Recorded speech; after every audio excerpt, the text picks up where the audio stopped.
side is the two classes that we were talking about today. The other side, Chris had indicated that there were some who wanted to see a lesson plan from us. And so,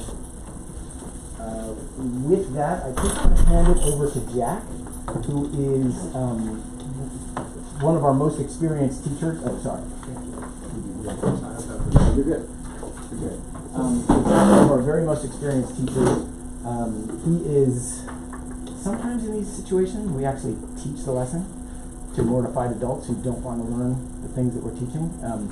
We didn't have enough time to do that, so you guys are off the hook. He's just going to kind of walk you through what you see on the back of your sheet, which is one of our lesson plans. And with that, Jack, I'm going to turn it over to you. Yeah, so I'll just, rather than deal with the project, I'll just show you guys this on the screen. So the example that we're talking about is for the P5JS tool. It's an online-based, web browser-based coding tool using JavaScript, and it's a graphics library. So it's really easy for kids to get into it and start immediately getting visual feedback of what they're coding. So a quick example of the example printed out here in front of you. This is what it looks like here. So like I said, it's browser-based. You got your text editor on one side, and then on the right-hand side, for you guys, is just your kind of your playground, your area where we can draw a canvas and get some geometric shapes happening. And this little bit of boilerplate code is just a moving shape on a screen.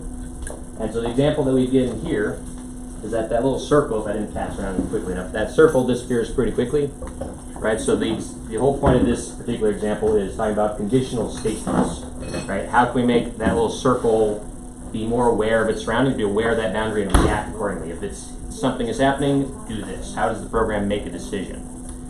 So in this particular example, we use a couple of different ideas that we've talked about so far up until this point in the curriculum, such as variable declarations, how to use the graphics library to make basic geometric shapes, how to assign colors like simple black and white that we're seeing here.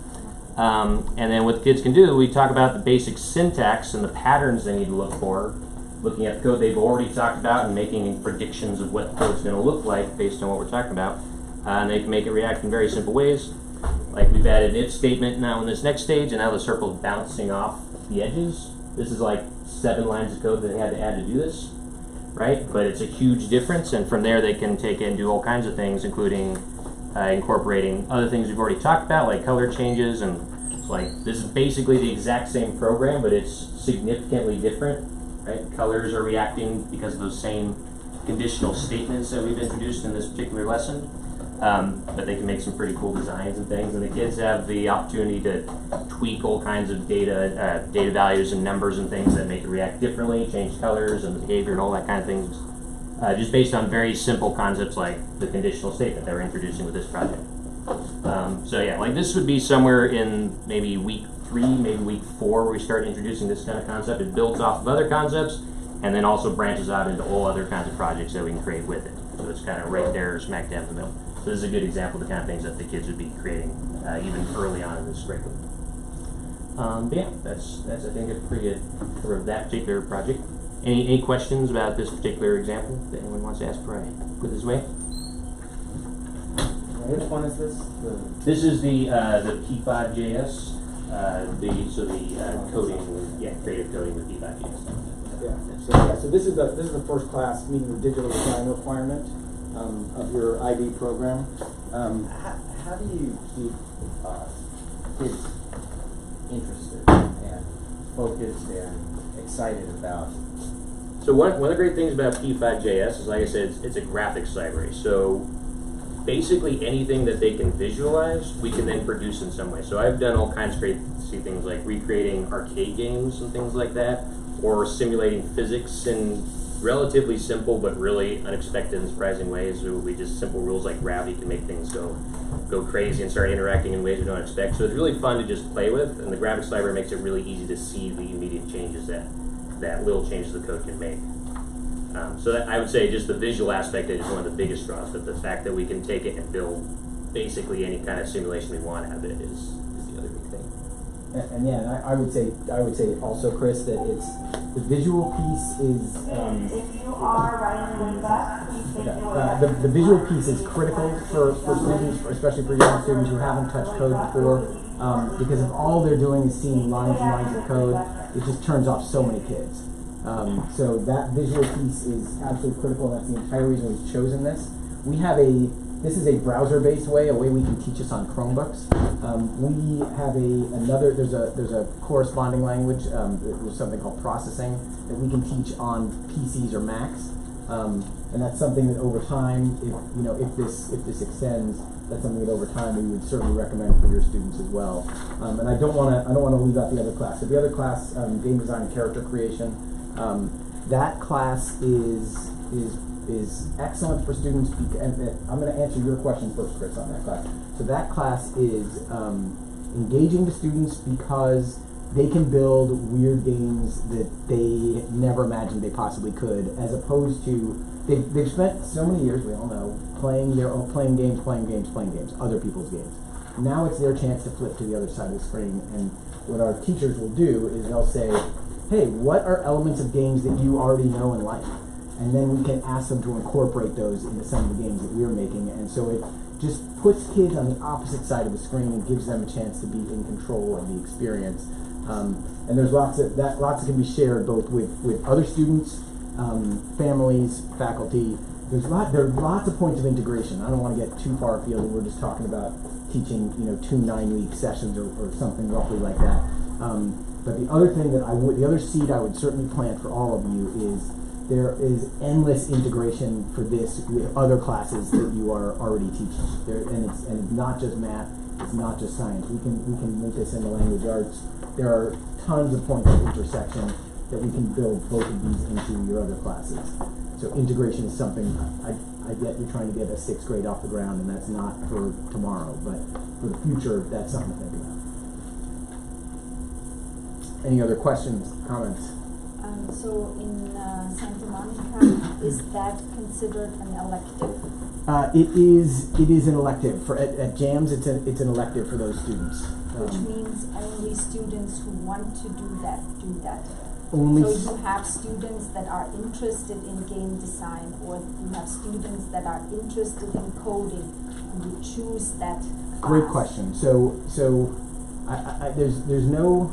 The best way to answer that question is with kind of the candor of the sweep of the schools that we have served and worked in. So public schools tend and almost always have fewer elective options than private schools, right? I mean, I don't want to overstate that. The public schools we're working with have less elective options than the private schools we're working with. So let's say New Roads, for example, is a school that we taught at for many, many years. They offer so many electives there that I can say with perfect confidence every single student that was in one of our classes chose our class. They have 17 elective options. I'm really not exaggerating. They have that many. At JAMS, I think they have 3. So students may have liked it a little, may have thought that they were interested more in that than the other couple of options they have. And don't hold me to 3. Steve Richardson, Chris over there will hate me if I'm wrong about that, but they don't have 17. They have far, far fewer. So we've taught this in many different environments, and by and large, I think during the school day we've had very little difficulty getting kids engaged, especially at this level. Where it gets trickier, where it gets much trickier, is when we start pushing up to the higher levels of technical competence, where kids, a lot is expected of kids, and at that point, some kids are like, get me off this bus. I'm not interested. But with this kind of exposure piece, I think you will have few problems with interest level, I think. Not none, but because few. It wouldn't be an elective here. It would be a class that everybody is obligated to taking. Right, and I think it would be. Listen, I think it'd be a class that kids would be pretty excited about. I think, by and large, not every single student. What's great about the game design and character creation piece is that it's got a very substantial, even P5.js, but particularly game design and character creation has a very substantial creative element. So it has that split. The creative technical elements are nicely arranged in that class particularly. So the kids that are just more interested on the design side, they can end up spending much more time on the design side and it's kind of like they can find something for them. But over 9 weeks, I think interest level is probably the least of your problems by and large, I would say. And And would students usually work by themselves, or would they work in groups? So, you know, we've done this many ways. In this kind of environment, how do you think you Yeah, teach this? for the P5JS, if there are available computers for every student, then for that particular course, I think individual work lends itself a little better to that. For the game design class, sometimes, For a 9-week period. yeah, when it's 9 weeks, we just want to get as much exposure and content done as possible. Individual works a little better. For the game design course, I think there are some lessons that work and lend themselves very well pairs, but by and large, a lot of it is still individual work. And a lot of that is driven by the reason. You may have noticed Casey jumping in there to remind Jack that this is a 9-week environment, because he's teaching classes. He's teaching things in very, very small increments. Well, you don't have too many tiny increments anymore. Let me say this accurately. He has taught things that had as few as 10 hours of instruction to things that are full year electives. And I can't even add the hours up. 60, 80 hours of instruction. He's taught those and everything in between. On the longer classes, I would say there's, no matter what we're teaching, we're going to find far more ways to get collaborative pieces and get kids in groups. In something small like this, something short like this, we just and I know the IB piece emphasizes the collaborative part, but I think if you want kids to kind of learn much of anything, we're going to have to do mostly individual projects by and large, because there's just a certain amount of technical expertise they're going to need to do anything. And do you have experience with assessments and how you would grade the development of something so that there could be a report card come out of that? We do, and I'm going to be super candid here, and Chris, you can correct me if I'm wrong. I think that your budget is not going to allow for that much assessment, but we have schools that do stunning levels of assessment that we work with their administration to give them exactly what they want, and we are perfectly capable of providing whatever assessment you want, but it just takes us time. So I don't know. That may come back. The amount of assessment we can actually do may come down to a budget question for us, but we're certainly capable of it. So I'd just like to point out that we have a really aggressive schedule today. Okay, so kick us out. Sorry. No, it's okay. I just want to go one round. Limit to. Okay, I'm sorry. 2 or 3 questions each at the most. Sonia. Scott. 2 questions. Have you done any alignment to Common Core state standards with these courses? We have quite a bit, and we can show the Provide it. if you want to see it. Yeah. And then how familiar are you, this class is to fulfill the requirements of the middle years program for IB. Yes. How familiar are you with the design cycle in IB and IB in general, and how does this course or these 2 courses align with the IB philosophy? Excellent. So excellent question, and I'm going to be super candid on this. We've never worked in an IB environment. We just simply never have. Yeah. That said, we had never taught a class that needed to be approved by the UC system prior to doing so at New Roads, and we can absolutely figure it out. It's the kind of thing where one thing that I am concerned about is how much time that's going to take us, and how, to be blunt about it, how much that costs, and how we sort that out. Because if we had 3 other schools that wanted this IB piece, then it'd be super easy to just say, okay, we'll share that across these schools. That's not a big deal. But in this case, it's a one-off for us, and we haven't done it. I'm 100% certain we can do it. But Thank you. yeah, of course. Go ahead. My question is kind of like Biggie's was about grading, but I guess Yes. that kind of depends on budget, is what you were saying. I think you'll find that whatever you guys want us to do, we are perfectly capable of doing. We are very, very flexible. We are invited guests in every single school we go to, and all we want to do is fit in exactly the way you want us to fit in. And I'm sure that's an easy thing to say. It's really truly what we do. I have a few questions. You mentioned you were in 3 schools right now: John Adams, New Roads, in a similar kind of program. And Wildwood. Wildwood. And New Roads were actually not in currently. Okay. That is a former school for us. Okay. Third, what else are we teaching something like this? Oh, Inglewood, yeah. And how long have you been in each of these schools? In So this jams, we've completed 3 years, 3 full years. Wildwood, we've had a relationship that's 4 years in duration. We do a million things with them. We teach all of their summer camps on their elementary campus, which is not far from here. We have a very large relationship with them. We have schools we've been in since day one. But I'm talking about a similar kind of program though, like, you know, This- in so class. Jams is almost, well, it's the same thing except we teach it for a year round. We don't, and it's not multiple, and we're through 3 years. And we've given Chris a reference for that with the principal there. Can you give us some specific examples of the Common Core alignment? I mean, it doesn't have to be today, but maybe a follow-up. Yeah. That would We be have great. we have all of it. Okay. We I mean, I have know all of prob- it. I think I'd be perfectly honest. That's a lot of detail prior to having a contract. I think we're not looking for everything. I think just a snapshot. You know what I mean? Sure, Something that, sure. that Just to gives sort us. of prove that it's been done. Yeah, Yes, exactly. Fair enough. Just Okay. to check our homework. Yeah. All right. If there are, Chris, or is the next vendor ready to go? Not here yet. Oh, it's all right. Okay. Should we do? We have a little bit of time. Great. Should we do another round of questions? Sonia?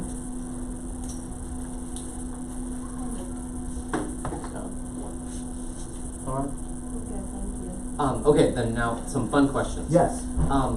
Give me, Yes. what is a game that you actually doesn't like? Give me an example of a game that you guys would make in a program like this. I'm gonna let Jack answer that. He So, does a lot I more. mean, it's not gonna be like Angry Birds. I think I saw a little bit of nibbles there flying around, but Angry Birds is one of the more common ones that we can pull off early on.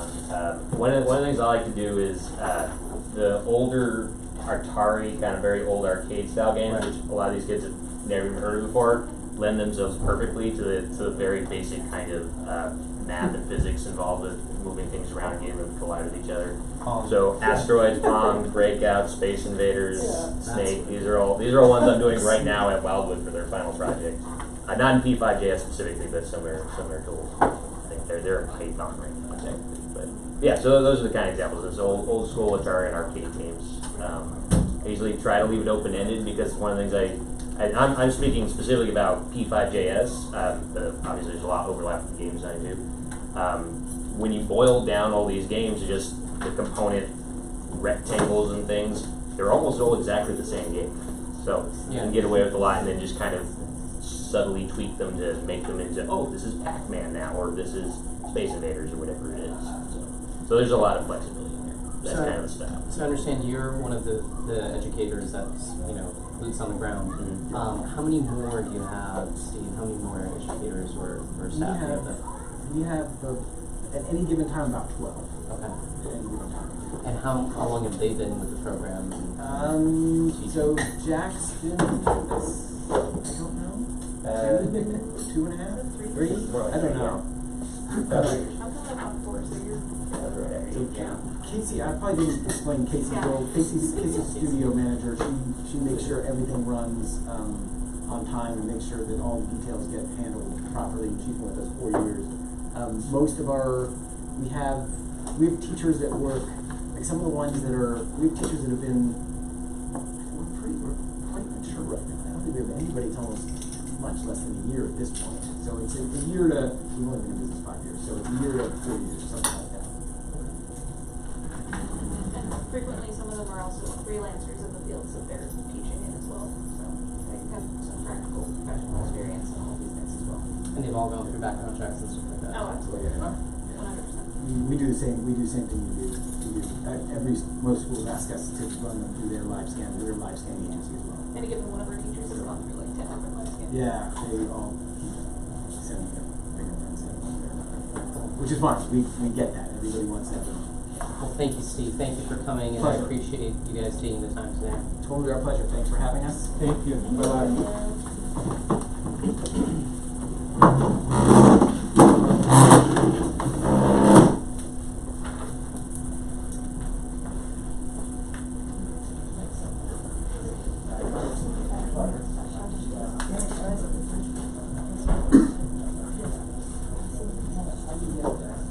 I should have the screen up.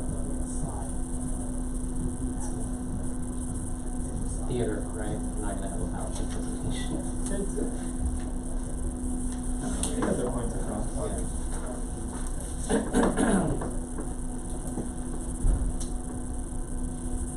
So today we just like meeting the vendors and then he's giving us the financial aspects next week. The financial aspects are not on the agenda, they will be most likely next week. Correct. Debrief them all or just wait? Are there implications that we need to talk about? Well, I would like to ask Chris, and I'm sure he's said it before in another meeting, but I know that a survey went around to parents about what they would like. yeah. So I wanna know if he has those numbers, like I know some people did specifically request, like digital Yeah. computer stuff, Use but it. how does that compare to like Right. how many people Let's ask him at the end. use it? Right, yeah. Yeah. Cause I can see some kids sitting in this, like loving it, And and other some kids kids totally hating it. disengaged, right? Yeah. Agreed. Yeah, and that's exactly my Yeah. point, that it's not like for us, Right. it's last That seems in the fair. design cycle and stuff, Guys, and I don't see that. We're, I personally know Chad. So I just wanna So let he's you out. guys He's know. Not gonna happen. Thank you. You just want. No, my didn't know daughter she was worked in there. drama and yeah, we just saw each other in the bathroom at John Adams and no, and he's just really lovely with children and just so amazing, so it would be a benefit to have him, I'm just gonna say. Thank you. Thank you. It's very kind. Thank you. It's totally true. I would say. I appreciate that. Awesome. So, without further ado. Well, you got your intro. Yeah. So Awesome. Chad is going to be sharing us about, telling us about Theater 31, which is the group that we're talking about, and how that might work within our exploratory program for, in this case, it would be performing arts specifically, correct? Yeah, performing arts. Okay, so here's your group. We have about 15 minutes or so, and they'll have some questions. And so Great. Awesome. Thank you so much, Chris. I appreciate it. Hi, everybody. Hey. My name's Chad, and like you said, I run a theater arts program for kids called Theater 31. And I've really been doing this for a long time. I had a wonderful mentor when I was 17 years old. I had done one Shakespeare play in high school, and I wasn't going to do any more. But he told me on the quad, on the last day of auditions, that if I didn't show up that day, I was going to make the worst mistake I'd ever made in my entire life. He's a 7-foot-tall man. And so I went in and ended up getting the lead in that play, and really had an experience in that play that made me want to do this for the rest of my life. And since then, I had been mentoring younger people. Working with middle schoolers was what I started doing in a summer camp. And I went on to do professional theater, Shakespeare festivals, regional theaters, and all along the way I've been teaching, working in programs across the country. And you know, I guess it's about 5 years ago, that I realized that my passion lied with working with young people. I've been doing it my whole life, but I think I was more intrigued with the acting when I initially started. And about 12 years ago, that's when I created my own program called Theater 31, which is why I'm here today. I didn't know how many of you would be here, so I just brought a couple. I don't know who I should give these to.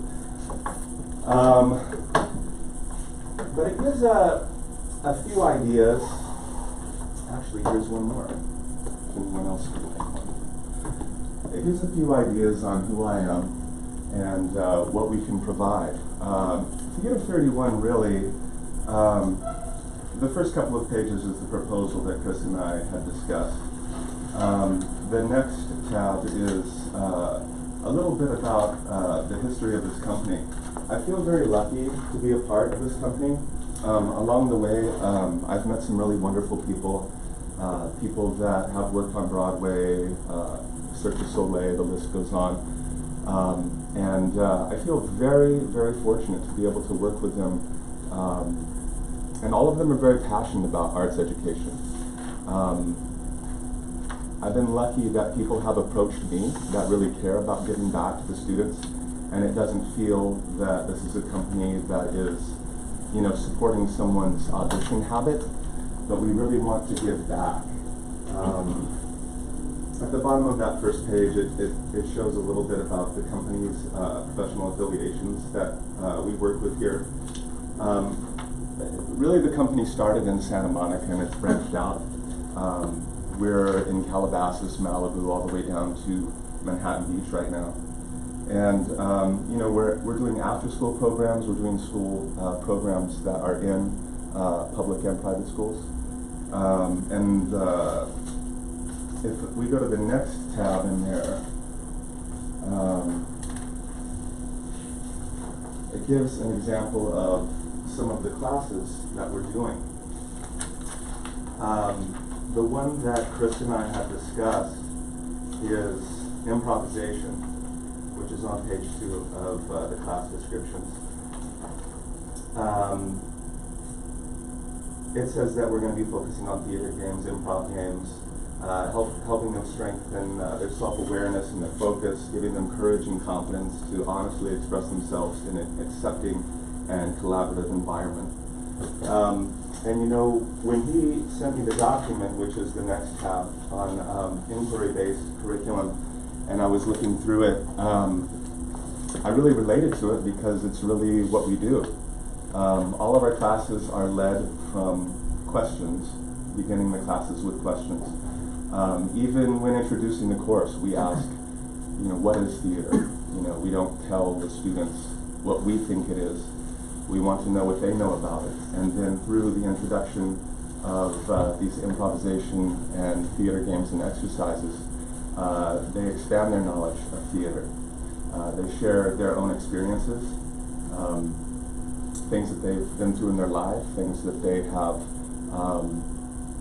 gone through, things that they relate to, the emotions that they feel, why they feel those ways. And they get to create with each other in a collaborative environment. We always start our classes in a big circle, and I think that that really helps us in creating that feeling of ensemble, which I think is one of the most powerful things that theater can give us from the very beginning. And it also is helping with empathy. A lot of people have said that theater has helped them find a home. Especially in middle school, I think, where everything changes and people, young people don't exactly know where they fit in. In the theater, they always fit in. And they can find people that they're automatically relating to.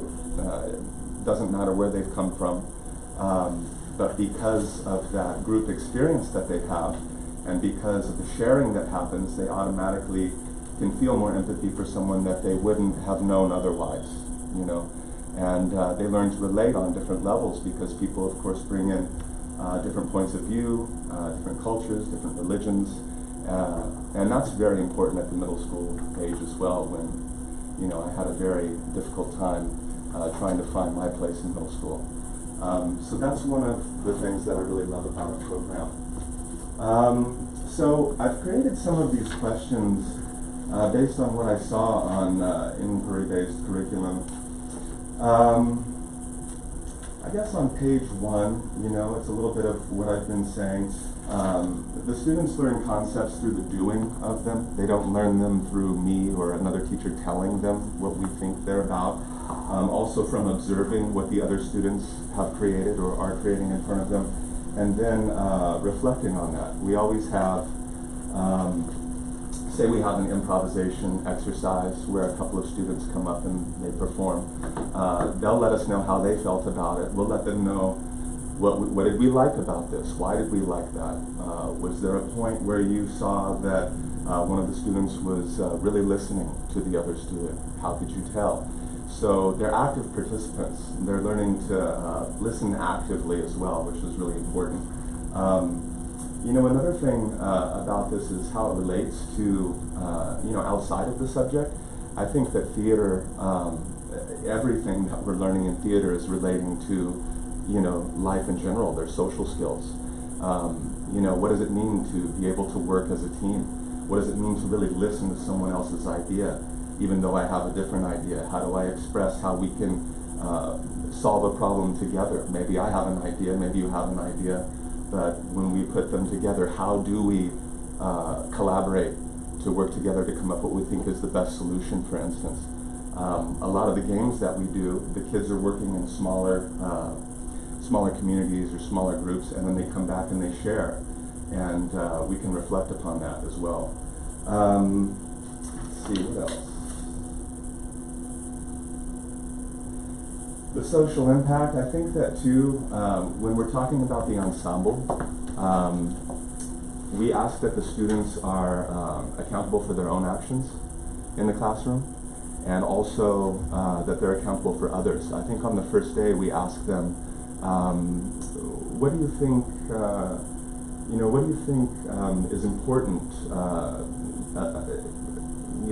a commendable behavior, in the classroom, and they'll give you ideas, and we hold them to those ideas, and they hold each other to those ideas. So it really does feel from the beginning that it is their class, that they're learning together, creating together.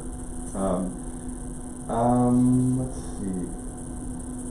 How does the reflection process, I'm looking at this page too, lead to students to more responsible action? I think, at the end of the class specifically, we have the opportunity when we ask them how they did in the class today and why they think that.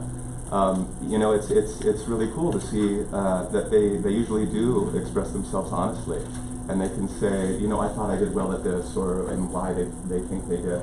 Or, I think I could do a little bit better with my focus because I found myself constantly talking to my partner about things that didn't have to do with what we were working on.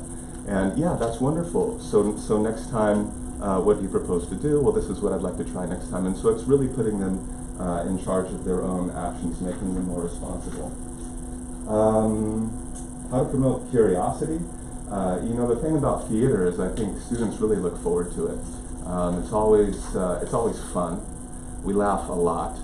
And I think because it is fun, we have the opportunity for them to grasp some of these concepts that are really going to help them outside of the theater. Sometimes not even knowing that they're doing that. On page 3, there's a lot of the concepts that I think are important socially: listening, responding, focus, awareness, collaboration, eye contact, body language, nonverbal communication. The list goes on and on. And we just talked about how it goes beyond the scope of the individual subjects that are taught. Collaboration on page 4, I think it's one of the most important things that we can teach. One of the schools that I work at was founded by Google because what they're finding is that they're looking for people that are able to collaborate with each other, not someone that looks good on paper, but someone that can actually get together in a room and work with other people. So I think that theater is very, very important for that. And our classes really stress that idea. It is a team sport, it really is. What's the best way that you can support your team? How do you encourage your team? For instance, I always use the metaphor of if you're playing soccer and the goalie misses something, are you going to go and say, how could you do that? Or are you going to lift up the goalie? You can do better, we can do this. Let's keep working together. And you see that in the classroom. There's one game that I like to do to promote encouraging each other, which is a simple ball game where they toss a ball to each other in an order.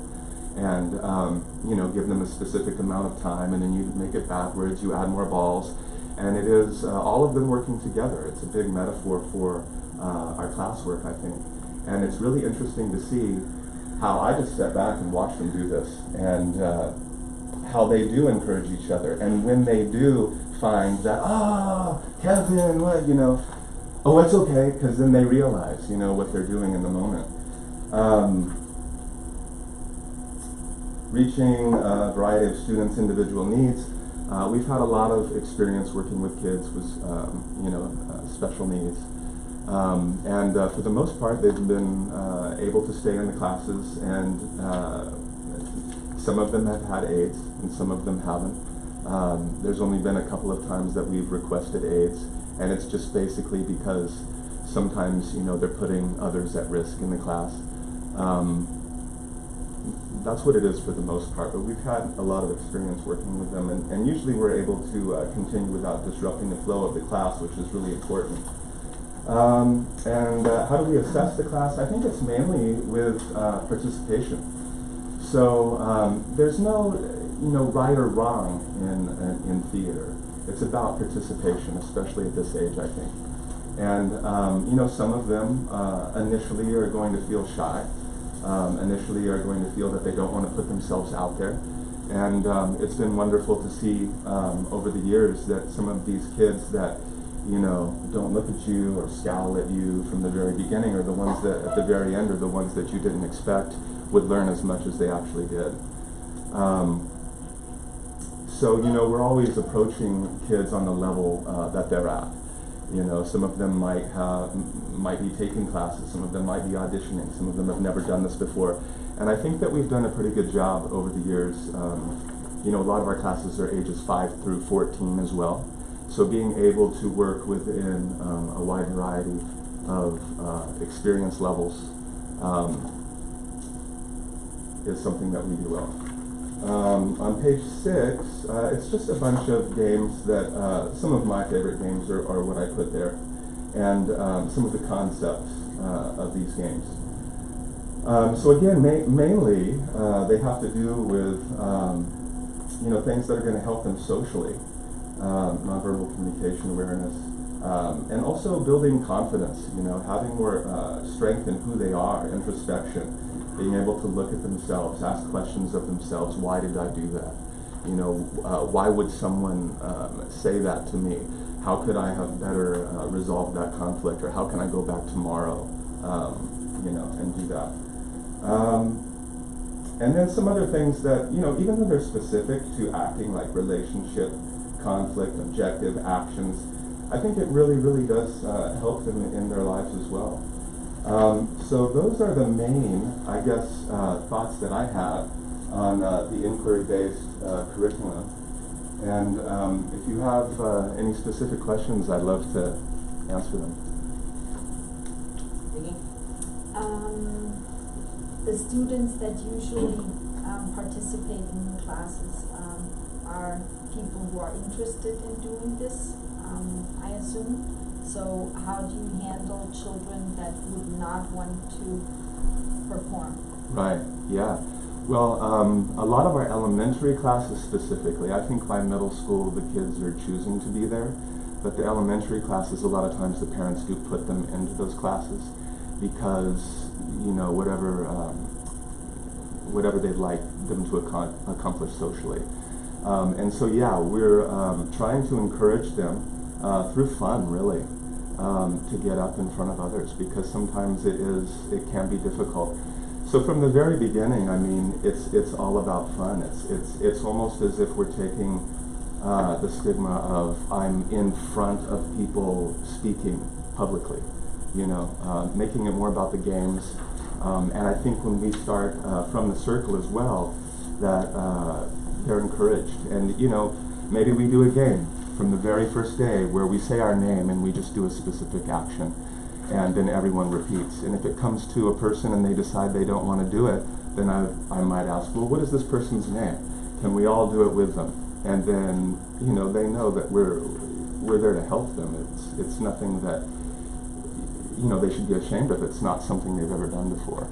So trying to encourage them, I think, And when you teach a certain time frame, do they always end with a performance or something? So is it kind of a project that then has a clear ending to it, which would kind of go along with, let's say, a semester in a class? So that you'd say, this is now the end of the semester, now we're performing a piece that we've practiced over time or something. Yes, yes. So most of the classes are like that. Some of them, well, all of them are about the process, though, really, with this company. And it's about where they've come and what they've learned. And a lot of times what we'll do instead of doing a play is we'll just do a normal class in front of the parents and maybe the student body as well. So they get to see how we work with the kids. They get to see some of the things that they've been learning in the classes. And if they are doing, for instance, improvisation exercises, the ones that maybe want to get up, I might say, okay, who wants to try the yes-no exercise? Okay, come on up. And then they would be demonstrating this, what we're doing in the classroom in front of everybody. Now of course, some of these, culminate in big productions. We just finished one a couple of weeks ago at Lincoln Middle School with over 100 students, where they're acting, they're working behind the stage, they're running the show with the lights and sound. We have tons of volunteers working and lights and a big budget and all that. But really, even with that, it's all about process. Yeah. Thank you. You're welcome. Sonia. Scott. Lauren? I guess kind of along the lines of what she was asking, this is not going to be an elective, so there will be children in the class who probably don't want to be there at all. And you did address that in your presentation, but like how specifically would you kind of get a child engaged who really just doesn't want to be in this touchy-feely class at all? Right. Yeah, I mean, it's a very, very good question. For the most part, I would say that we've been able to encourage even the tough students to jump in. I've worked in some pretty tough districts. East LA may be one of the most difficult, where I'll never forget this one school that to get onto the school, you go through this basically condemned area where it's like cancer has been found here, and it's all these boarded up buildings, and then to the middle, it's all just blacktop, and across the way is the prison. So the kids are that's what they get to see, And even there, although yes, there are students that have been let down by parents and instructors, where they're at the point where they won't even look at you, they just look out the window and they won't respond. I mean, some of them are just going to be that difficult, but for the most part, I would say, because it deals with fun, it deals with stories, it deals with sometimes them getting to tell their own stories, that it makes it something more personal to them, and something that they're more connected with. You're right. I mean, it can be very difficult with some students, but I think it's through fun. It's through introducing games. The idea of, we're going to go play sports. I think that some kids relate to that more than others, but they all relate to games. They all relate to play. So I think that's our way in. Yeah. And no offense, because I think it's great. But No, I some agree. kids that just wouldn't really respond at first. Yeah. So just trying to make it something that seems fun, Yeah. So how many middle schools are you involved in right now, or is this program? Yeah. So we're at John Adams Middle School in Lincoln, and In a similar type of classroom situation? Something that would be more like this, I would say, is something like we're doing in the Sycamore School in Malibu, which they're also expanding into a middle school next year as well.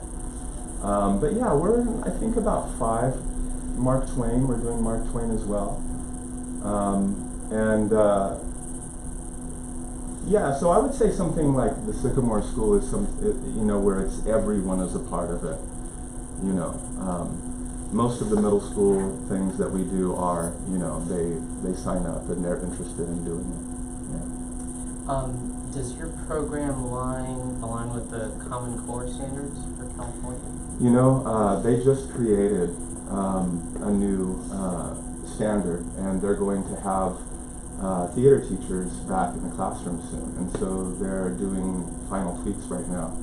And because of that, I've been approached by a couple of the schools in Santa Monica, and I'm starting to write how our curriculum is in line with that.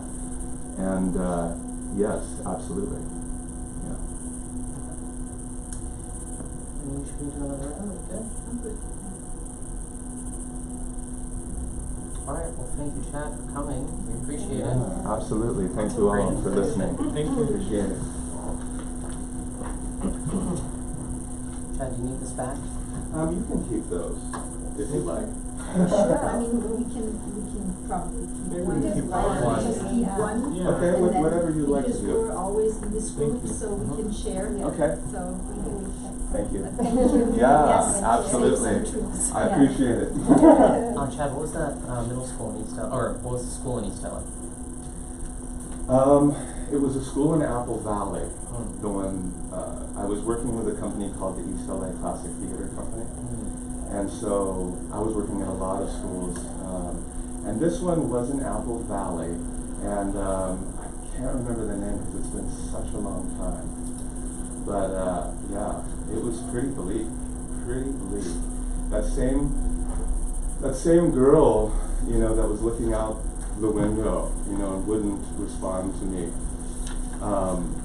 You know, right after class ended, bolted out of the classroom and got into a fight right away with someone else from a different class and was expelled. You know, it's pretty tough, you know, with the second generation gang families, all of that stuff, you know. Yeah, pretty tough. Well thank you Chad. Yeah, absolutely. Thank you all. Thank you. Have a great weekend. You too. Bye.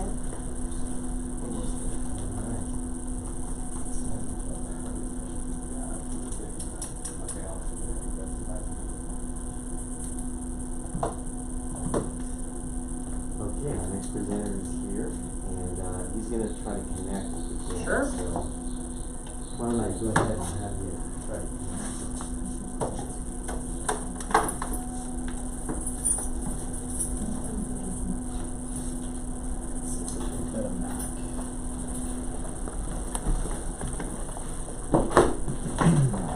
Is it a Mac or PC? I'll do Mac.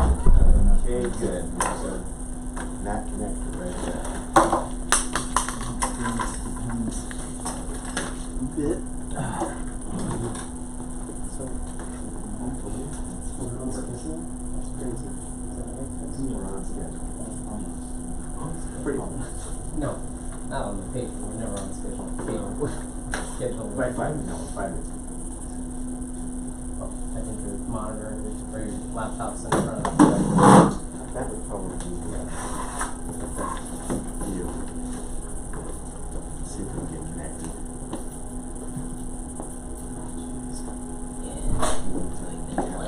Or we can plug in.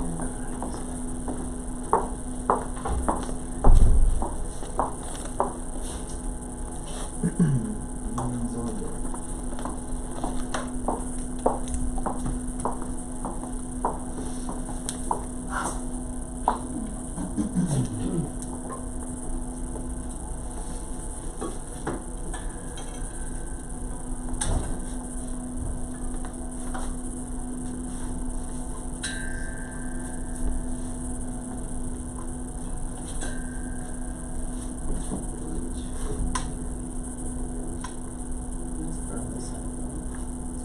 How about it reaches? Now we gotta see if it'll connect.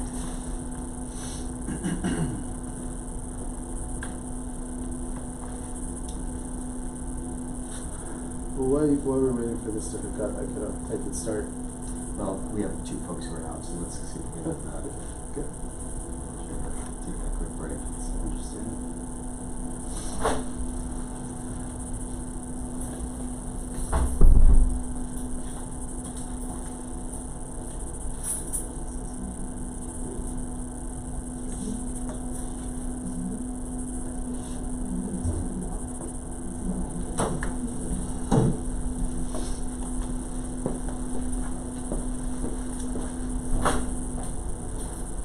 Okay. Looks like they're connected.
He's trying to connect to his phone. The wireless on his phone. We can also give you a password for the Wi-Fi if you want. 1 second. Just for the hours.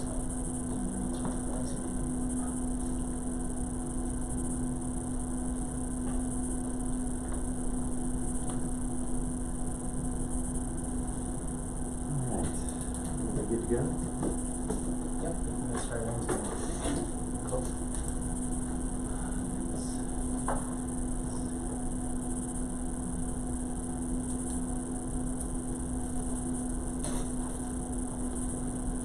Well, let's pull forward just a little bit.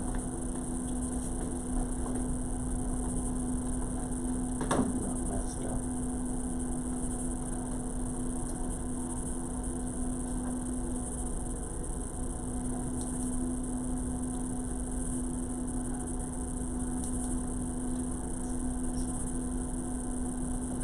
It's a little better.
Doing phone calls to parents.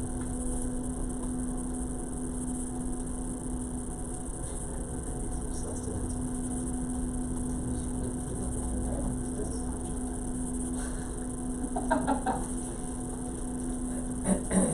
It's a little Mexican short conference. No, not that far.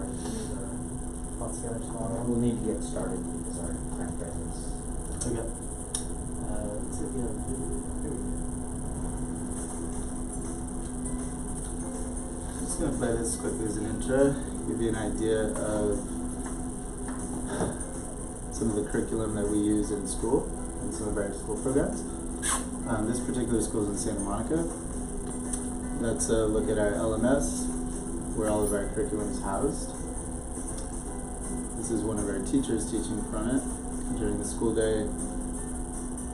And the students, every student in the school is in this program. Covering, the school is covering 1st through 8th grades. So here they're working in Adventures in Programming. You can see Luis engaging the kids, everybody raising their hands, lots of questions being asked as they go through the material, us presenting a lesson, and then students going in and applying the code from the lesson to their own creative creation. And then here you can see them going over some of the concepts, one of the quizzes at the end of the lesson. So our curriculum has learning challenges at the end of each lesson, which just help us monitor who's learning all the concepts. If anybody needs extra help, it's very easy for us to see where students might have gotten stuck, or if certain students are falling behind or not doing well on that lesson.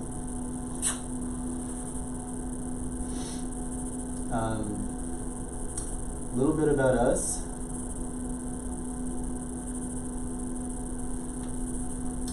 So we're Code Rep Kids.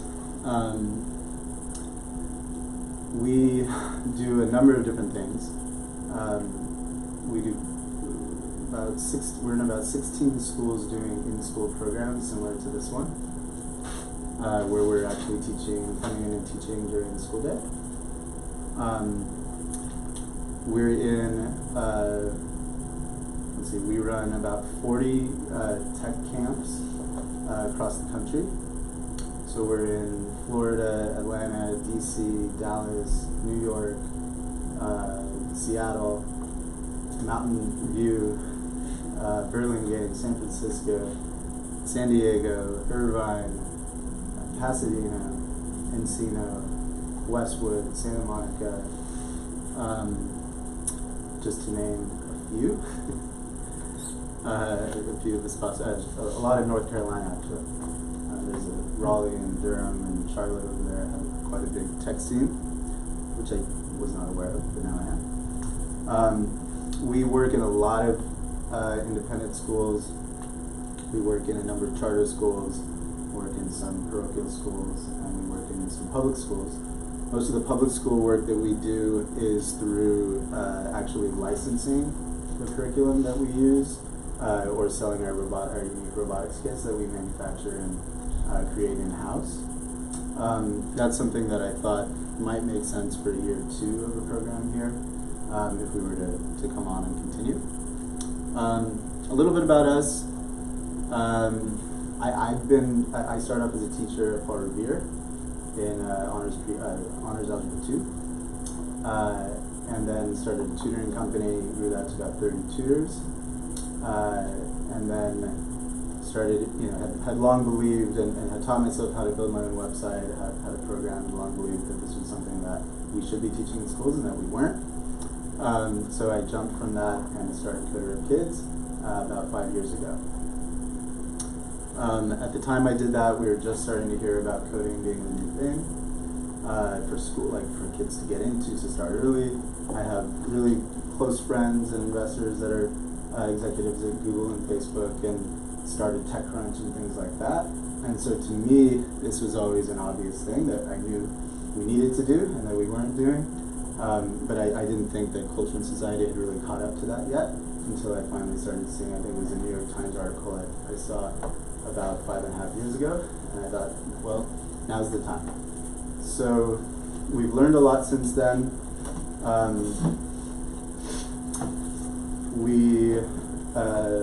I just came from a meeting where we're working through a number of schools where we do in-school programming teaching. We're up to 12 schools now through that consortium. I think I mentioned we work through 1st through 8th grade in that. Kids get us once a week. They get us the entire school year. We have other programs where we do 4 days a week, 5 days a week. Just kind of varies depending on the structure of the program and what they're able to do. We've seen really excellent, so we give a pre-test, a test at the end of the first semester and a test at the end of the second semester. And over the last 2 years, we've seen about a 40% increase on average in those test scores. And what we did is we pulled, so there isn't really a good test for what we're teaching for the grades that we're teaching it to. There just doesn't really, one doesn't exist. So what we did is we pulled questions from the AP computer science exams and computer science principles exams that exist for 10th, 11th, and 12th graders. We combined that with what does exist from the CSK-12 framework, which is really in process. They're still writing a lot of that. So that's part of a large push to get computer science into the school year, into the school day, into the actual curriculum. And then we just like simplified questions that are really geared towards like 10th and 11th graders. And we've seen a giant improvement in student performance on this test, where we're generally working with about 30 kids in a class, one teacher. You saw Luis, who's one of our instructors, as an example of that, and just guiding the class, leading them from the front, showing the lesson to the students first, and then having doing Q&A, making sure that's in a very interactive process. Kids do not like being lectured to. I'm sure you guys might know that. So we make the lesson interactive and do a lot of Q&A, and then we jump into project that they're building for the lesson, whether that's a website for a web design class, or whether that's a particular art project that they're creating, a game that they're creating by coding it. And in both of those situations, once they see a model of what the code, how the code should look, they answer questions, why the code should look this way, what concept we're integrating as we build whatever it is that we're building. Then they go in and build their own with some twists that build off of the concepts that we've already introduced to them in the preliminary lesson that we've given. Then we go around, the lead teacher goes around and helps guide students as they try to problem solve to figure out how their code, what their code should do to achieve the goals that they have for their project. So everything's project-based. Everything we do is project-based. When we're guiding them, we're not just giving them the answers unless it's like a very straightforward, like, how do you do this in this software? How do you do this in this program? We're actually answering their questions with questions, helping them, well, what do you think? Which way do you think it makes sense to go here? The goal is to help students become better better at creating their own hypotheses, better at inquiry, better at answering the better questions, and then having the confidence to try to figure out the answers to those questions that they're asking on their own. Because that's really what programmers do. Little things we're in over 150 schools now, all in all.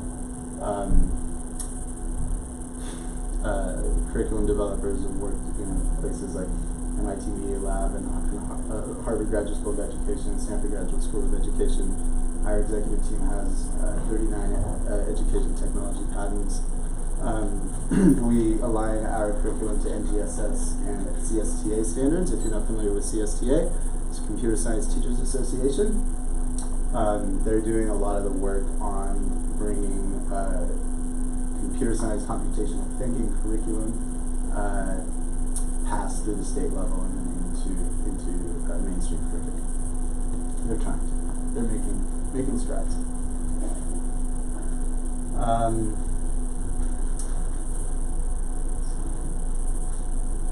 So here are the two. I understand we have Chromebooks at this school, if I'm not mistaken. So here are two classes that we're proposing working with for the school. Adventures in Programming is one of our most popular classes, especially for working with schools.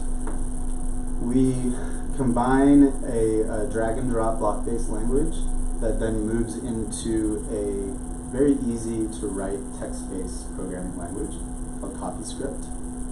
And we use, so it's essentially, you can kind of think of it as like training wheels and then going onto a bike, going onto just the two-wheel bike. Students are building, they're learning to write their own programs. They're learning to problem solve. It's all using the XY grid, so math is involved, but it's not done in a way, it's done in like a guess and test, sort of hypothesis-driven way. So they're integrating some math into the code that they write to get their projects to manipulate their projects the way that they want them to. So you kind of sneak in the math, as it were. Something I learned over the years teaching math to kids. So this is really fun. Students learn a ton. They also make some really cool things.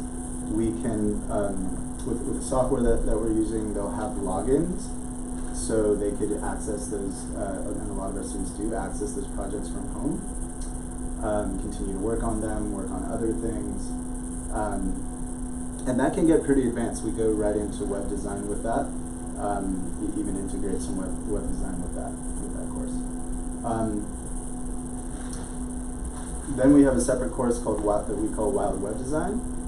Essentially, this course, students are building multi-page websites, starting with HTML. We're actually building out the full website, the skeleton of it with HTML, the way the site looks and feels, going through UX, UI concepts, and then they're designing the actual look and feel of the site using CSS, and then we get into JavaScript. Basic JavaScript to do things like get buttons to function, get things to move on your page. JavaScript makes anything that you see move or happen on a website. JavaScript is responsible for that. So here we're first giving just like intro JavaScript lessons, and then having them implement that JavaScript into the sites that they're building. And what's really neat about this project is it combines in a project-based way, it combines learning these programming, some computer science skills with ideas about, okay, what do I care about in my life? What do I want the world to see? What do I want to make a website about? Do I want to make it about a social cause that I care about? Do I want to make it about girls in STEM? Do I want to make it about my dog? Do I want to make a website about my favorite video game? Do I want it, about my family? So the ability to give a skill set and a domain where kids can showcase what they care about to the world, build something that that's around a subject area that they're passionate about, is a very powerful experience for kids. Okay. I don't think I'm going to have time to show you guys the LMS with the way these courses look, unless you guys really want to see that. LMS being a learning management system, it's unique to your. That's right. Your. Yeah, so we built our own LMS, our own learning management system, like a website that houses all your curriculum. It has our lessons on them, has videos, but a lot of just kind of things for students to look at, to read as they are building what they're building, and then quizzes at the end of each lesson that help make sure that they're understanding the concepts that we're teaching in the class.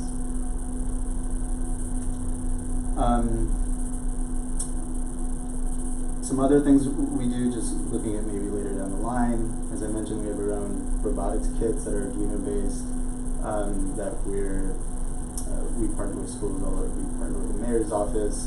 I'm meeting the CTO of Los Angeles County Office of Education next week to talk about that program. So that's actually international now. So that's an option as a 7th grade project that builds really nicely off the content area that we'd be working in this year. And if we were to bring in our own devices, we have a game making class using software called Unity that's really fun and exciting for kids as well. I threw out some numbers for proposal. Should I mention those in this meeting? Sure, just the flexibility. Yeah, so we're flexible on this, relatively flexible on this, but some options could be us coming in 4 days a week. Normal pricing in the programs that I've sort of mentioned to you tends to be a bit higher. Chris convinced me of the importance of this program in the school. Also nearby. Also timing would work relatively well so that we could have instructors come here and still make it to an after-school program afterwards. So it allows us to be a little more flexible with our cost. A second option to do, which is sort of what we call a release model, which we've done with a lot of the schools where we do in-school programming, that helps build some infrastructure into the school so that a school could have the flexibility to potentially reduce the cost that they're paying an outside program in the future, year after year, is to have the on-site person, the teacher, the staff member who's helping facilitate the class, get trained in the subject material during the first year of the program. And a great way to do that would be us perhaps coming 3 days a week and then giving that person specific lessons, specific training on what to do the fourth day. And then we check in with that person between that and between the time that that person is taught and when we come in next. And then we kind of are able to see very easily kind of how well that person has done while we've been gone. And that allows us to have control over the process while giving that person some real life, real time experience, getting better at delivering the curriculum to students over time. And then by the end of the school year, we might come twice a week and that person teaches 2 classes a week, or we just continue it with the program that we're doing. But that gives schools more flexibility to build a little bit more infrastructure where they can deliver at least some of the content on their own and decrease the cost year over year of the program for the school. Do you have a model 3 where it's all taught by our own staff and we just pay like a Yeah, so that's what we're doing in a lot of the schools that we work with more and more now. And that's something, generally speaking, where we call it a gradual release model. We might start with 3 days a week. Following year, we're doing 2 days a week. Following year, we're down to 1 day a week. And then the following year, it's totally released. We just provide a little bit of professional development and a small license cost for the curriculum. And because we built this LMS, it's a very, everything's in a useful structure for the teachers to deliver on their own and to manage a classroom on their own using the LMS and the software we built. I know we've got a pretty strong deadline. Peggy, do you Sure. have questions? Do you know anything about IB and how does this work with IB? I do know something about IB. I think when you say IB, so inquiry driven,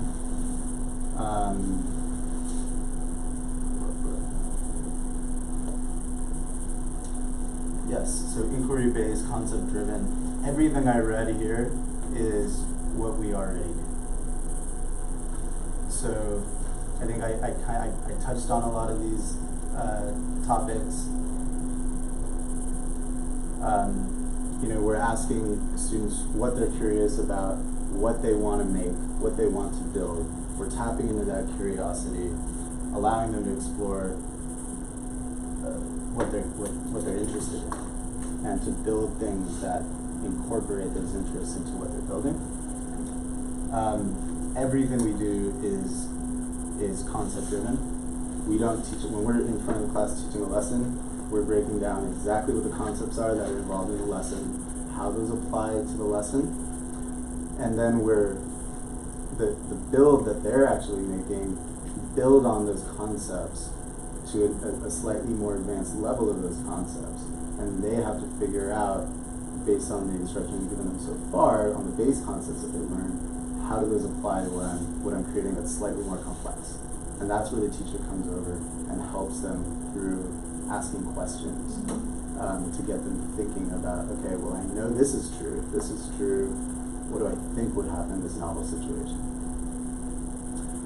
How does it teach collaboration, be collaborative? Yeah.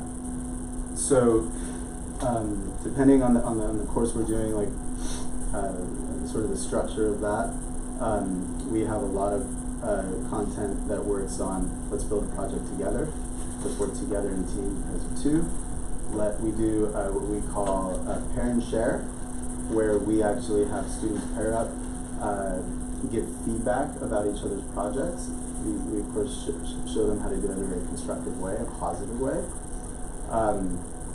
Much like a product development team does, right? So get feedback from peers, from real users, and then iterate based on that feedback. Decide what feedback is valuable, and then iterate on your project based on that feedback.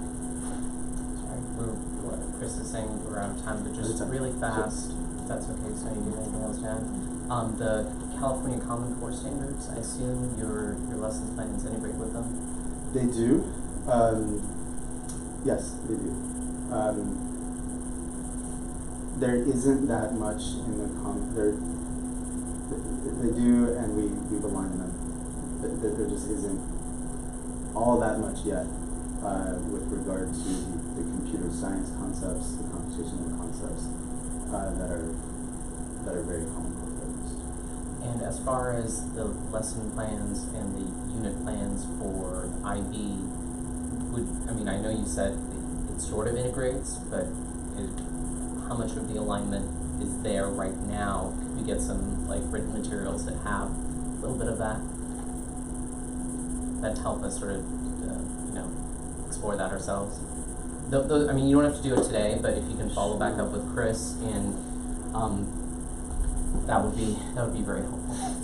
So maybe follow up with a sample of how each of these things is integrated within with IB, and then also the California Core.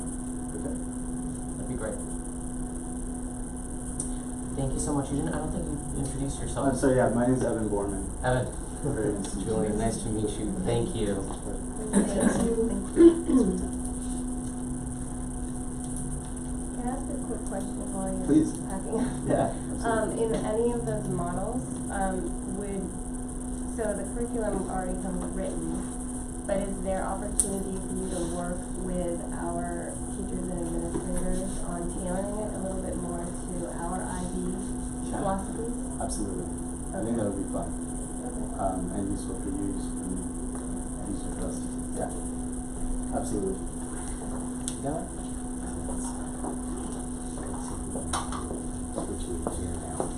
Yeah, I think this might be the same. And it's certainly not strictly necessary.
I was still looking at it. I feel like I don't see it.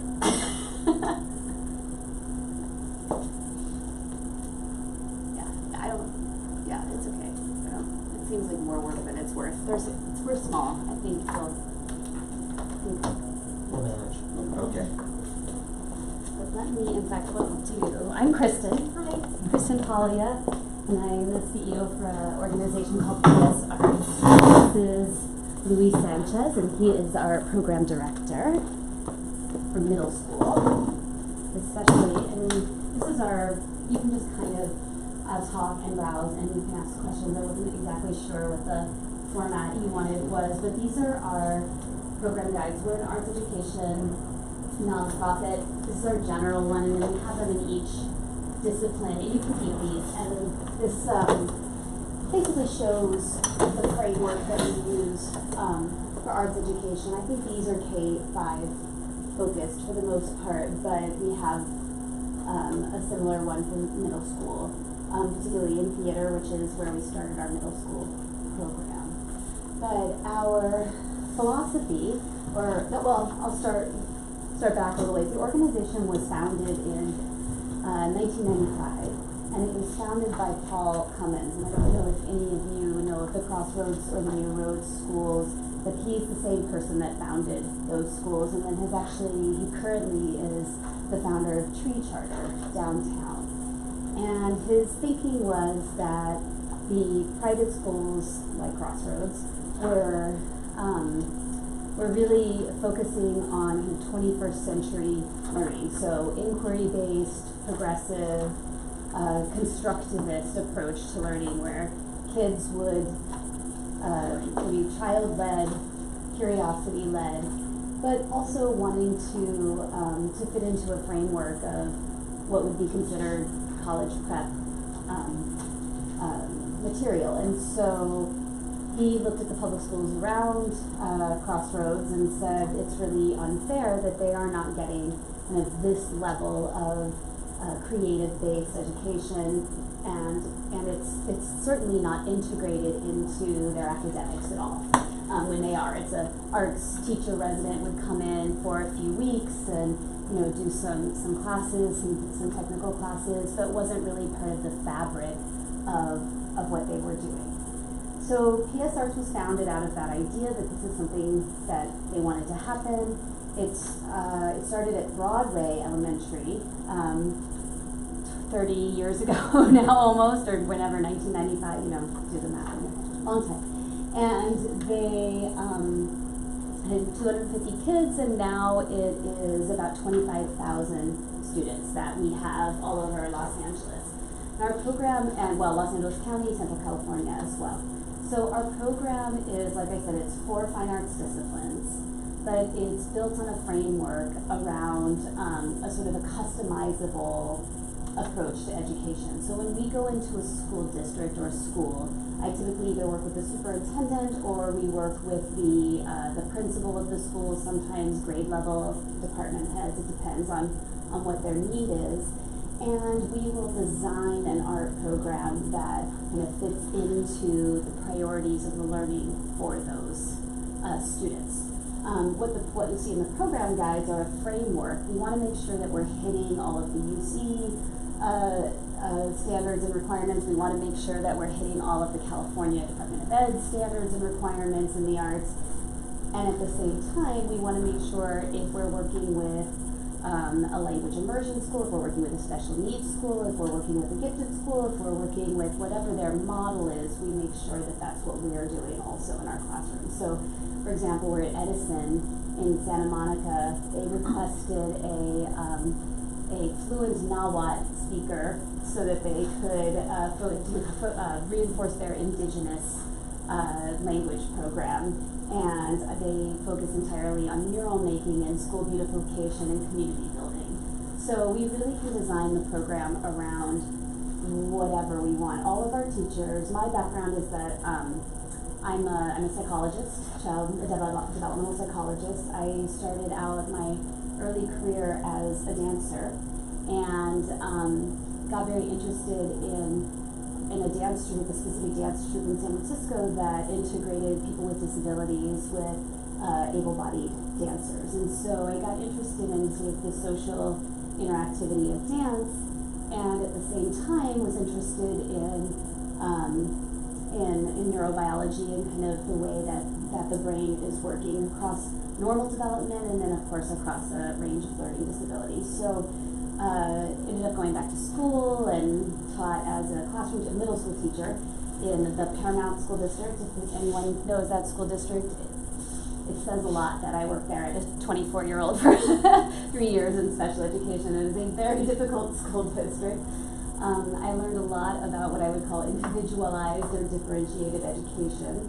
And then went back to school again and sort of had this vision, I hoped, of someday running an arts program and designing curriculum around individual students' needs, whatever that would look like. So I've been there now 12 years, and we run PS Arts similarly to a school in that we hire a lot of ex-teachers, we hire people with master's degrees, we hire people who are professional artists and specialists in their arts discipline. And the idea is that we really want to integrate as educators, not just kind of come in as an add-on art program in the school. So that's kind of the big picture of what PS Arts does. And when Chris approached us, we talked about, what are the needs here specifically, and what does the budget look like. The other thing, we're 501, we're a charity, we raise funds.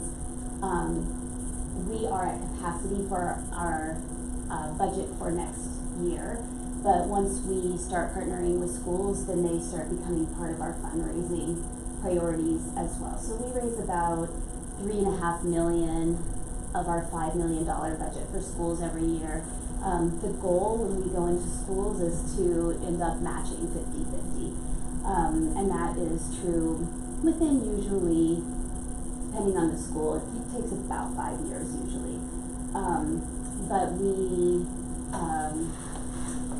are very flexible, and we try to work in the budget that the school has to the best of our ability. So that's kind of the big picture. Do you have general questions about arts and why arts, or? I think the why arts, that's a given. That's a given, good, okay. It depends, right? Sometimes I go in and there's definitely a why arts feel, but not here. You get it. I think middle school is especially interesting. We started out actually at a different organization that we ultimately merged with called Inside Out Community Arts. And the purpose of that organization was founded right after the LA riots. And the purpose of that organization was really specifically to target social emotional competency in middle school and reduce bullying and increase a sense of community and a sense of belonging and address trauma and address mental health. So 5 years ago we merged, thinking that this is something that we really wanted to be at the foundation of any program that we did that focused primarily on adolescents too.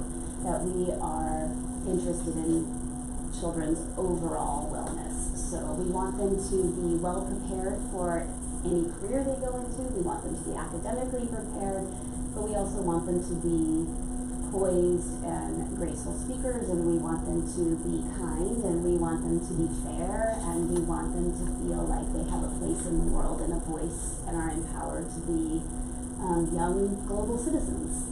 So our program is multifaceted in that way.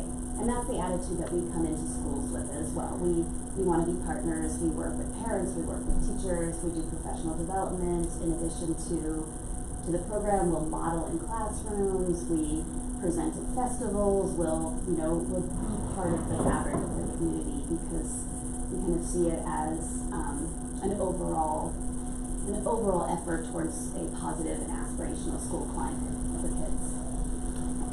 Can I focus or ask a question on just kind of more specific of the courses that you guys have put down in the proposal that I saw?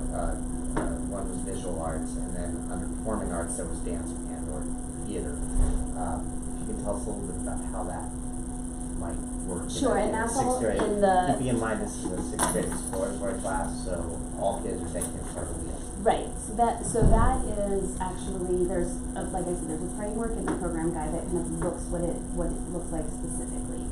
But depending on which arts discipline or multiple arts discipline that you really wanted here, we would design probably you know, I think the proposal is like 10 weeks of each. Is that what it said? Yeah, 9 to 10. 9 to 10 weeks of each, once a week, 1 hour a week per student in a class. And we would work with, so if, you know, coming in with, say it was visual arts and theater that we were doing, our teaching artists would work together to make sure that those programs were thematically integrated.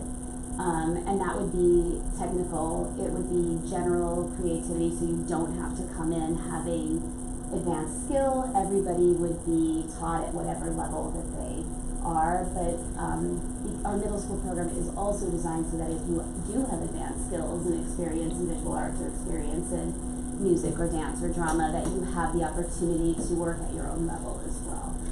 So we fundamentally work with the middle school standards.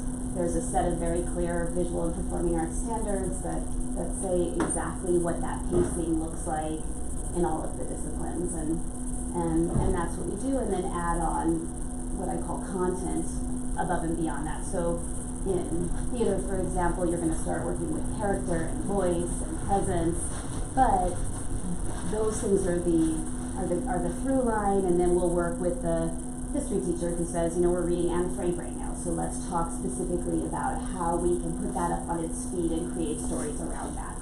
So that is the part that we're flexible on, but the kids will always leave our courses with grade level skills in their particular art form as well. Does that answer the question? Did you say 1 hour per week? No, but the proposal that I have is for the 4 days a week. 4 days a week, but that's, because it's an elective. Yeah, Sorry. So depending on, so our typical model is 1 day a week for a non-elective class, but for an elective class that all the kids are doing every day, and then it's 1 hour a day for 4 days. I forget, I live mostly in the elementary school world now, so I move back and forth. Louis is our middle school expert. You can ask him questions too. Laura? Sorry, I missed. So I imagine you're aligned with the California Common Core standards. Yes. Especially for middle school curriculum. Yeah. Have you worked with an IB program before? We've worked with, I don't know that we've specifically worked with an IB school. We typically work in underperforming schools. I was the dance department head at the Buckley School in Sherman Oaks, so we certainly have worked with, and we also work through the Crossroads School, so we definitely have worked in an academically rigorous environment, but I don't think we have designed specifically for an IB school at this point. But from what you've said, I'm pretty sure I figured out. Like, yeah, but you'll design the curriculum with our Exactly. head of curriculum Right. to line up with the IB. I mean, that's really kind of what our premise is, both at the meta level in terms of working with schools. While we want kids to be prepared for whatever testing, for whatever high school and college opportunities that they might be open to or that might come along, we absolutely want them to have that kind of set of knowledge that the state of California says and the UC system says they should have. But we also very much believe that that we want to produce thinkers and doers and people who are kind of integrally connected to their own community and experience in a way. And so we customize everything we do, from the district level to the individual child level in a classroom. That's part of our teacher training, is to do something called universal design for learning, and I don't know if you know it well. So I worked with David Rose and Todd Rose at the CAST Center, the Center for Applied Special Technology. I was actually part of it was a graduate student, it was David Rose's graduate student, and workhorse. So I actually helped design the program for the ground up in 1998 or 1999 before it went on to it's now adopted by the U.S. Department of Education. So we really believe in, like I said, down to the individual level. We want kids to kind of have an opportunity and access to learning in the classroom. And I personally happen to think the arts are kind of the key way to do that. That seems to be the place where students who are struggling and falling through the cracks in other ways can really access information and also really show what they know and who they are and what they're thinking and where their potential is. So do both programs end with like a culminating event? Depends on if you want it or not. So It's up to you. We do not come in with a script. There are budgetary issues connected to shows, but we've made it happen with, especially if there are parents who are on board for costumes and lighting and other things. At the very least, we do something called an informants. So we absolutely, Louis is the master of the culminating performance. In fact, a lot of our schools like to do that at a professional venue, so we have done that before, where kids and parents get on a bus and go and mount something that's highly professional. That's a much bigger undertaking, as you can imagine. It's more expensive. So what we do for schools when we're just getting started, or they're just getting started and everyone's figuring things out, is something called an informant, and that's like an open classroom where you come in at the end of the semester or the end of the year and see in kind of real time what kids have learned, a review of what they've learned, but more informal. I mean, since it's an elective, we would have to grade the student achievements. Do you have like assessment cards? Yes, they're also in the program guide, and those are also customizable. So what we assess on now is attainment of the BAPA standards, or in some cases the national arts standards.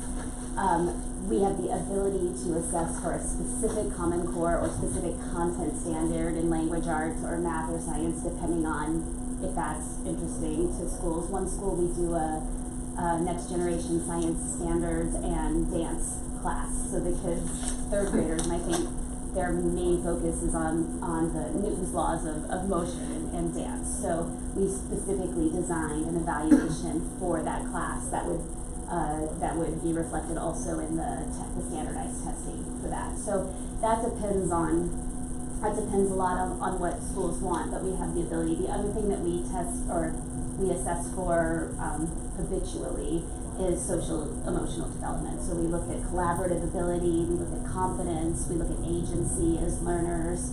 We have actually a fairly comprehensive assessment, and that's not just of the students, that's portfolio based, by the way. So when students produce work or participate in class, we collect that data and we can sort of look at where they are and come up with a grade based on that. But we also ask teachers and administrators to assess our teacher and our program as a whole. So we have a survey that goes out that allows for feedback of anyone who's observed and who would like to give that feedback, so that we have a lot of communication. And what we're looking for there is the universal design. I want to make sure I have educators in the classroom that are inclusive and respectful, and we also look for mastery of course content. So we don't hire anyone who is not at a mentor level in their craft, whichever arts discipline. So many of our teachers are also working artists, if not all, maybe all. That all sounds very good and very specific to the needs of the customer. Do you have a price point for something like that? Yes. If you're teaching 4 days a week for an hour, with all that customization of curriculum, of assessments, of all that you just said? Well, we do. I mean, we base it essentially on number of students and teacher time. That's I kind of come for free with the program. We're a nonprofit, so the design and the implementation and those kinds of things, that's what we do as a nonprofit. What we're asking for are really our direct costs, which are included in administration and supplies, but also our teacher time. So I think that we gauge it at about I'm not sure if we could break it down for this school, but I think it was $10,000 Yeah, that we it said was- for the 4 days a week, 1 hour a day. For the 2 9-week sessions. For the 2 it 9-week came in just sessions. Just under 10. We pay our teaching artists at the same scale So that that's for a semester, essentially. LAUSD would pay, slightly less. Can you explain what you meant when you said, that you will bring the schools that you're working with into your fundraising efforts? So,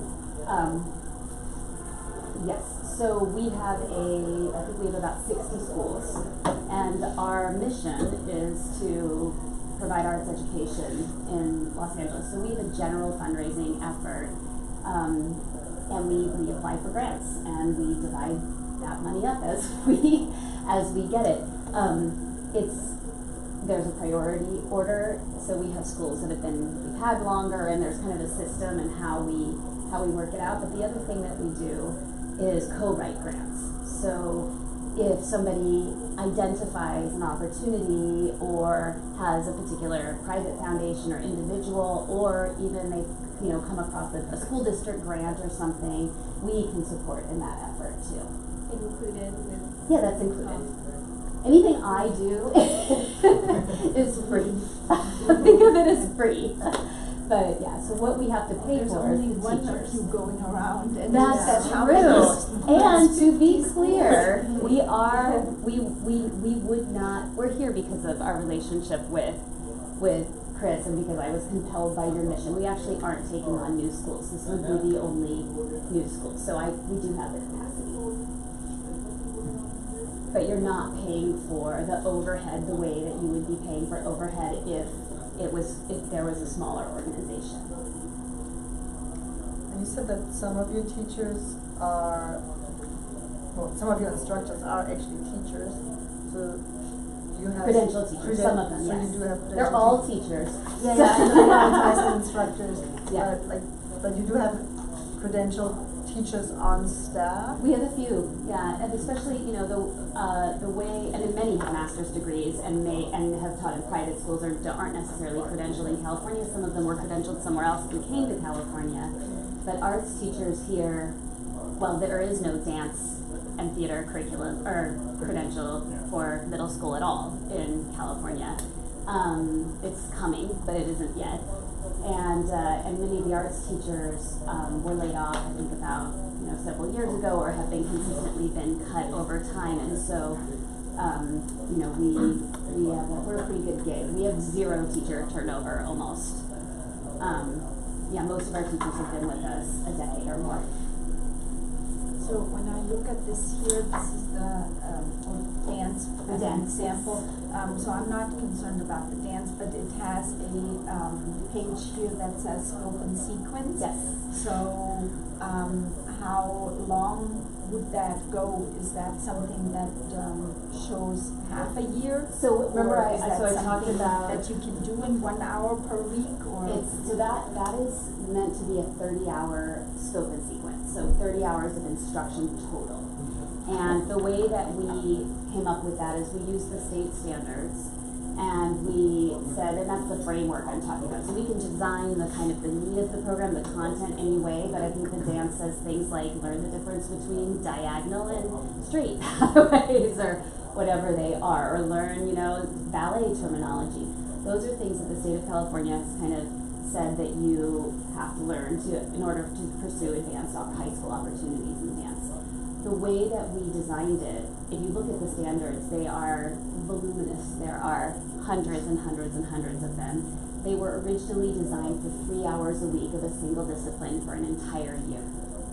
So we went through it with our teaching artists, and we said, as professionals in the field, what are the things that you absolutely cannot leave first grade without knowing, 6th grade without knowing, 10th grade without knowing in the arts? We distilled them down to match what our programs would look like at once a week for 30 weeks. So for this, for a 10-week or an 11-week or 9-week rotation, we actually think we would be able to cover most of that. That is kind of the absolute minimum that we would expect a teacher to cover in that 30 hours. And so for 4 hours a week for 10 weeks, we should cover more even. And we start in 6th grade, but most of our students won't have had much instruction, especially in theater. So how would you balance that? It's very common. Most of the middle schools we go in, they haven't had any instruction in theater before. Where it's tricky, visual arts and theater are really easy just to kind of drop down. Dance is harder and music is harder because you get such a range of skills, but certainly still doable. The visual arts, I mean, highly individualized. They can handle it. How would a music program work in terms of instruments? So probably for this budget especially, unless you have instruments, it would look like a choir program. Okay.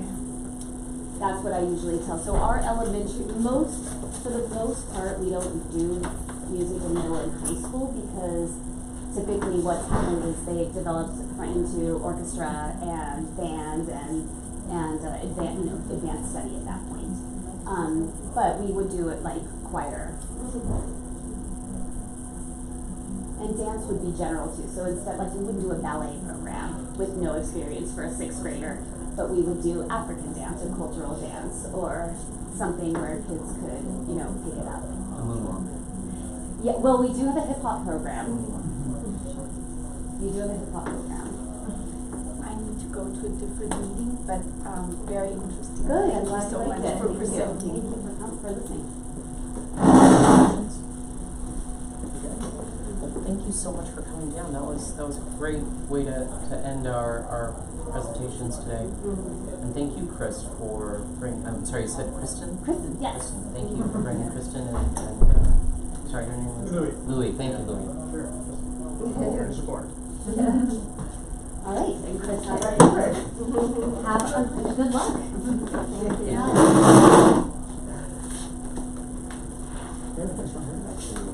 Wait, my computer. Yeah, that would be a good thing to say. And my house is 5 minutes away from here, so that's what we do. Oh, so we'll get preferential treatment then Yes. while you're going through We'll 60 be your schools. first job. I've also every raised morning. 2 kids, so. Thank you so much. Thank you. Louis. Just you. I just- Only for you.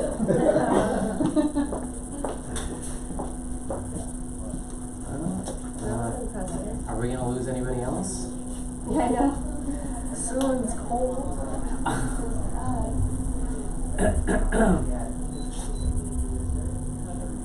Was that beeping? There was. Oh, okay, okay, good.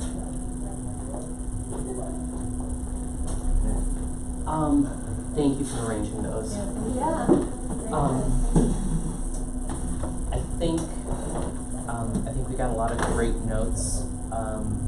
Mostly, what my takeaway was. I'm sorry. Go ahead, Sonia. Start. There was a lot of information and lots of different presentation styles laid out. I think all of them have like good qualities and would work with our school. Clearly there are preferences like one over the other, but I think in general we would do well with any of them. I think it's probably a budgetary decision in the end to see where that would get us in the first year, and then like in the long run, our prospects on our expectations for the program. Just keep in mind whatever we're talking about. We'll have to do it again with the rest of the group, so we don't have to go into it too much. So, or go. Well, I know I was one of the people that had requested for you to look into the possibility of having a person rather than a company do the exploratory, but having seen presentations now, I can see why you are pushing for that, because obviously they have so many more resources that they can bring. So I do feel like, yes, it's a budgetary thing, but then at the same time, we have to look at it as a major selling point for our school too. To have this small classroom size on the level of a private school with this very impressive, organization, in our classroom, it's a huge selling point. So, and any one of them would be good, but I have my favorites. Yeah, I'd like to say, first of all, that I felt like they were all, I mean, obviously some of them had the same kind of program, but I think they were all very different. Obviously, some presentations were better than others, but you could really get a feel for the program. And even though, you know, it was 15, 20 minutes of conversation, I felt like there was a lot of depth in it. I know there were some technical questions. There are a few teachers that really wanted to see scope and sequence and alignment, but I think what I heard overwhelmingly from everybody is we'll align it to your standards to make sure it lines up. Laura, thank you for capturing that so well, because I didn't even think about it as a marketing approach, which is that this could be a great selling point. Like, some of these programs are awesome, right? And I haven't heard of them in other schools, and so anyway, I think All of them, except for the last one on Santa Monica. right. But what a great thing to offer in the school for the sixth grade, and I could even see that going further into the elementary program. Yes, for sure. So if I can share my thoughts and maybe give a little bit of a framework to where I think things are at, I would agree with exactly what you said, and in that I would be comfortable with any one of these presenters that we just saw. I did not find any of them to be, as I worked with them and asked them, they were all responsive, they were interested in doing exactly what I was asking, which was to run an exploratory class within the regular school day, which is not always typical. So I also talked with many who were not able to do this, and so there's not like 15 more of these guys around. This is the group, but the good news is we have 2 high quality folks on the kind of design side or tech side, and we have 2 high quality folks on the arts. I'm going to say one way to look at the difference, I think one in each of the categories is more of a small niche group, but there's benefits to that in that you can get real personalized service. The other, I think, is a larger group, so that would be on the tech side. I would think the Code Rev is a larger group, and PS Arts on the art side is a larger group, where you get the benefit of more people working on this same issue for a long time, and really the quality pieces are there. The other piece that I can share, and I can push this out to the committee, is just where it comes in money-wise and what kind of flexibility there are. I shared with you one of the presentations. I'll share all the presentations after, and I'll push it out to everyone. But I agree. I think that it comes down to a question of now budget, as well as flexibility of and long term. How does this roll out over time? Right. Great. So we have to, so I'm clear, pick one, right? It's not one semester. And No, we one- have to No, pick in one fact, for we have to arts, pick right? one for design, Oh, and we so have to you pick get one for Okay. performing arts. The way I asked them to present it was to show Yeah, it's it like- as 9-week courses. So what they gave to me were how much does one 9-week course Okay. cost, and then another 9-week course if they're doing both of the design, for instance, they're doing 2 9-week courses. If they were doing both of the visual and performing arts, they're doing 2 9-week courses, and I asked them to present that cost. If we had enough students, we'd need to double that cost, because we'd need to provide it twice during the year. But basically, it's just a matter of figuring out, how many kids we actually have at the time and delivering it to that. But so I think if we just think of them as design is one group, Right. and visual and performing arts is the other, and then kind of weighing out the pros and cons of that, and how much money are we willing to expend to make this happen.